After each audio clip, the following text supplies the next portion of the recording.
कहानी है कांकेर के गांव हरे भरे में, जहां की हवाओं में हमेशा शांति और मिट्टी की महक तैरती थी। वहां ऋषभ नाम का एक मोटू आदमी अपनी पत्नी आंचल के साथ रहता था। ऋषभ खाने पीने का बहुत शौकीन था। इसी शौक के कारण उसका वजन थोड़ा बढ़ गया था, जिसकी वजह से गांव के कुछ शरारती लोग और बच्चे उसे अक्सर मोटू कहकर चढ़ाते थे। ऋषभ को खाना खाने के साथ बहुत अच्छे से खाना बनाना भी आता था। वो अक्सर नई नई चीजें बनाया करता था। आंचल, आज फिर सरपंच जी के बेटे ने मुझे चौपाल पर मोटा हाथी कहकर चढ़ाया। मुझे समझ नहीं आता कि लोग मेरे काम और मेरी मेहनत को छोड़कर सिर्फ मेरे शरीर को क्यों देखते हैं। अजय, आप उन खाली बैठे लोगों की बातों पर क्यों ध्यान देते हैं? उनका तो काम ही है दूसरों में कमियां निकालना। लेकिन आंचल, मुझे बुरा लगता है। मैं भी गांव में अपनी एक पहचान बनाना चाहता हूँ। मैं चाहता हूँ कि लोग मुझे मेरे नाम से जाने, ना कि मेरे वजन से। तो फिर आप अपनी पहचान बनाते क्यों नहीं? आपके हाथों में जो जादू है वो इस पूरे गांव में किसी के पास नहीं है। क्या मेरे हाथों में जादू? मैं तो सिर्फ एक आम इंसान हूँ आंचल। मैं क्या कर सकता हूँ? अरे, मेरा मतलब आप रोज अपने लिए अच्छे अच्छे खाना बनाकर खाते हैं। और आपको याद है जब पिछले महीने गांव के मेले में आपने अपने हाथों से देसी मसालों वाला कढ़ाई चिकन बनाया था, तो पूरा गांव उंगलियां चाटता रह गया था। आंचल की बात सुनकर ऋषभ की आंखों में एक चमक आ गई। ये सच था कि ऋषभ को खाना बनाने का, खासकर चूल्हे पर देसी तरीके से चिकन बनाने का बहुत शौक था।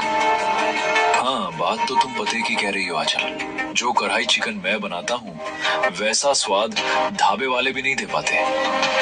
बिल्कुल। बाजार में वहीं एक छोटी सी दुकान क्यों नहीं खोल लेते? हम गांव वालों को ताजा, मसालेदार और एकदम देसी तरीके से बना कढ़ाई चिकन और साथ ही नरम नरम रोटी खिलाएंगे। आपको पता है, चिकन के रस के साथ नरम नरम रोटी देंगे तो लोग दीवाने ही हो जाएंगे। लेकिन आंचल, क्या गांव वाले मेरी दुकान पर आएंगे? कहीं वो फिर से मुझे देखकर हंसेंगे तो नहीं?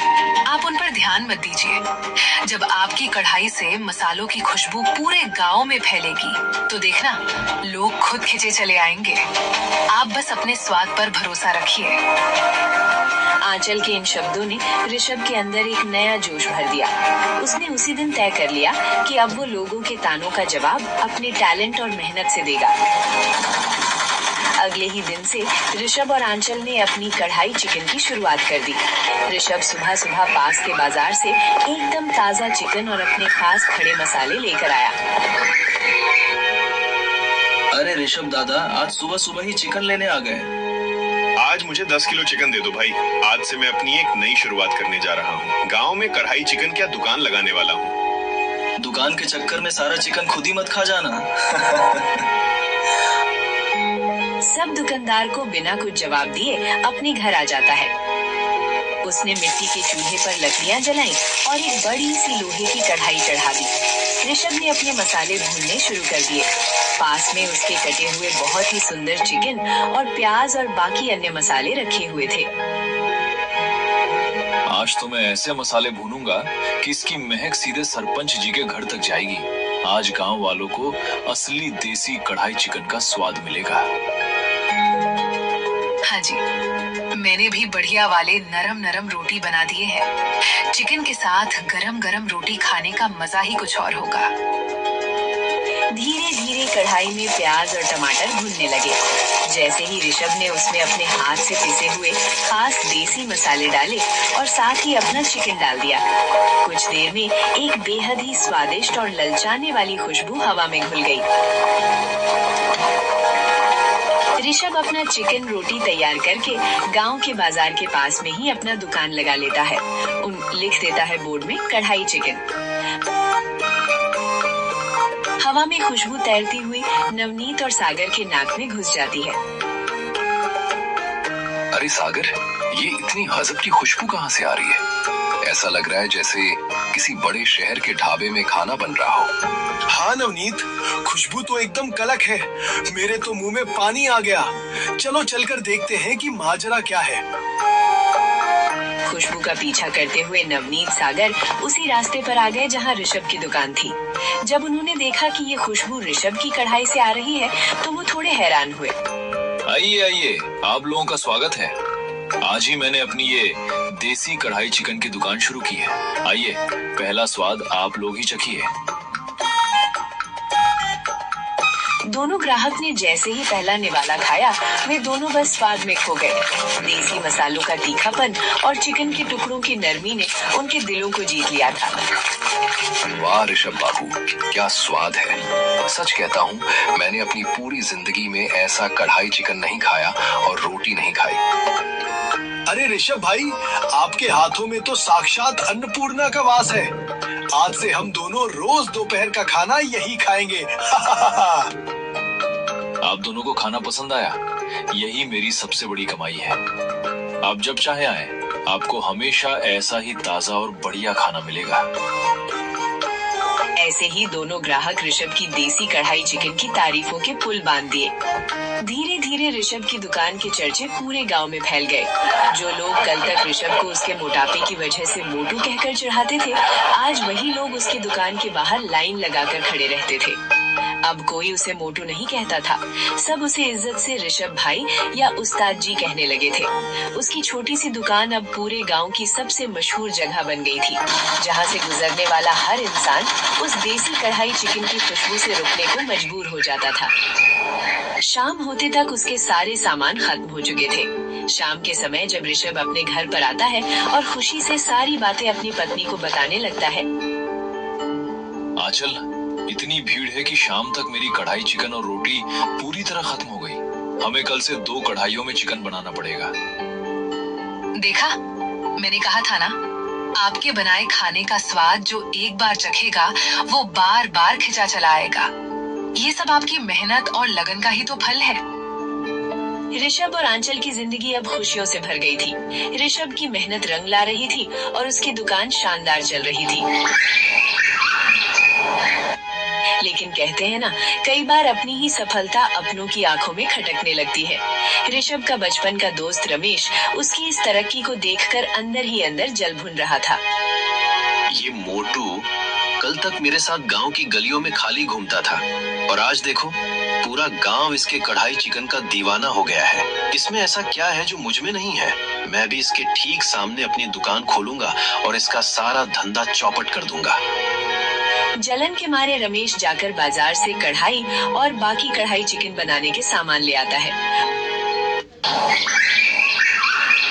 और अगले ही दिन ऋषभ की दुकान के ठीक सामने अपनी एक नई और बड़ी सी दुकान खोल ली, रमेश का स्पेशल कढ़ाई चिकन। रमेश ने दुकान तो खोल ली, लेकिन उसे ऋषभ की तरह देसी मसालों की पहचान और खाना बनाने का शौक नहीं था। उसने बाजार से सस्ते और रेडीमेड मसाले खरीदे और कढ़ाई में चिकन पकाना शुरू कर दिया। अरे वो रमेश भाई, तुमने भी अपना दुकान लगा लिया? अब तुम्हारी और साधारण से कढ़ाई चिकन खेल खत्म होने वाला है। मैं शहर से महंगे दाम के तरह तरह के मसाले लेकर आया हूँ। भाई, बाजार तो इतना बड़ा है, लोग तो तुम्हारे पास भी खाने आएंगे, मेरे पास भी आएंगे। नहीं, बस मुझे मेरा कढ़ाई चलने दो, फिर देखना तुम्हारे जितने भी ग्राहक हैं सब मेरे पास खींचे चले आएंगे। रमेश ने तुरंत ही अपना कढ़ाई चिकन बनाने लगता है।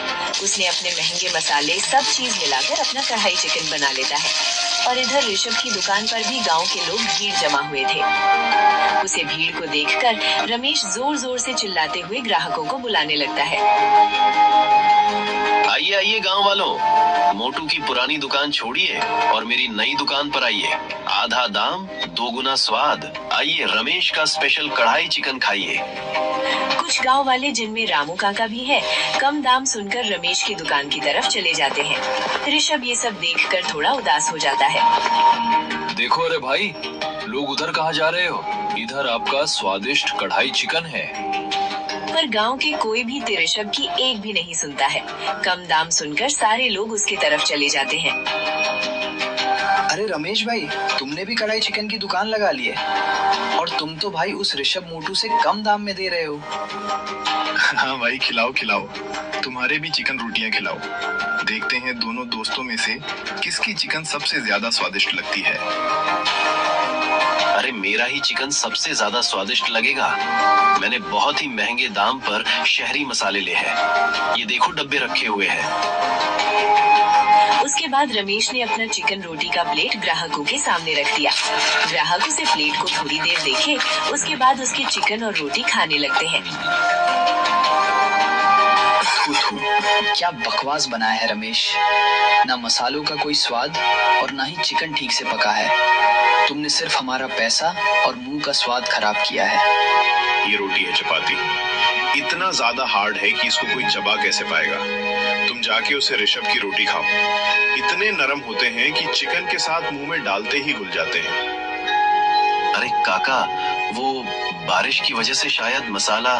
रहने दे रमेश, असली स्वाद हाथों की मेहनत और ईमानदारी में होता है, जो सिर्फ ऋषभ भाई के पास है। जो लोग सस्ते के लालच में रमेश की दुकान पर गए थे, उन्होंने जैसे ही उसका चिकन चखा, उनका मुंह बन गया। रेडीमेड मसालों में वो बात कहाँ जो ऋषभ के हाथों से पिसे सिलबट्टे वाले देसी मसालों में थी। सब लोग वापस ऋषभ की दुकान पर आ गए। अरे भाई, पूरा मुंह का स्वाद खराब हो गया। कढ़ाई चिकन के नाम पर क्या ही खिला रहा है। तुम अपने स्वादिष्ट कढ़ाई चिकन खिलाओ भाई। उसे रमेश ने तो हमें शहरी मसाले के नाम पर ठगा है। ना उसे कम चिकन में स्वाद है, ना उसके चिकन पके हैं। रोटी तो ऐसे जैसे पत्थर हो। अरे भाई, ऐसे नहीं कहते। रमेश भाई ने तो अभी अभी नई नई दुकान खोली है, धीरे धीरे ओबीसी की जाएगा। उसके बाद ऋषभ ने अपना गर्मा गर्म कढ़ाई चिकन और नरम नरम रोटियां ग्राहकों के सामने परोस दिया। ग्राहक बड़े मजे से उसके रोटी और चिकन के मजे ले रहे थे। दूर से ये सब रमेश देखकर बहुत ही ज्यादा गुस्से से अंदर ही अंदर जला जा रहा था। आखिरकार शाम होते होते ऋषभ की सारे चिकन रोटी बिक गए थे और इधर रमेश ने अपना सारा नुकसान कर लिया था। अपने जोश में तो आकर उसने बहुत ही महंगे दाम पर मसाले और सामान लेकर आया था, पर ये सब देखकर ऋषभ को भी बहुत बुरा लगा, क्योंकि वो उसका दोस्त जो था। यहाँ क्यों आए हो ऋषभ? मेरी बर्बादी का तमाशा देखने आए हो? जो यहाँ से मुझे तुमसे कोई बात नहीं करना है। अरे रमेश भाई, तुम मुझे गलत समझ रहे हो। हम तो बचपन के दोस्त हैं। मैं तो चाहता था तुम्हारा भी दुकान चले, लेकिन दुकान महीने मसाले से नहीं, आदर और व्यवहार से चलता है। तो मैं क्या करूं? मेरा तो इतना सारा नुकसान हो गया ना। अरे तुम चिंता मत करो, गांव वालों को मेरा चिकन पसंद है ना। तुम एक चिकन की दुकान खोलो, मैं तुमसे रोज तो ऐसे ही 10 किलो चिकन लेकर ही जाऊंगा, और बाकी गांव वाले भी कुछ तुमसे खरीदेंगे। इससे तुम्हारा भी धंधा चलेगा और मेरा भी धंधा चलेगा। ऋषभ की बातें सुनकर रमेश धीरे धीरे पिघलने लगा और उसकी बातें सही भी लगने लगी। ये सब तो चाहता था कि उसका दोस्त उसके साथ मिलकर काम करे। क्या सच में दोस्त, तूने मुझे माफ कर दिया? हाँ दोस्त, हम दोनों मिलकर गांव में अपना अपना धंधा चलाएंगे। ऋषभ की बातें सुनकर रमेश खुश हो जाता है और अगले ही दिन से रमेश अपना एक साफ और सुंदर चिकन का दुकान खोल लेता है, जहां से ऋषभ चिकन लेकर जाता था और अपना टेस्टी टेस्टी कढ़ाई चिकन और नरम नरम रोटियां बनाया करता था। अब दोनों दोस्त की दुकान गांव में बहुत ही अच्छे से चलने लगी।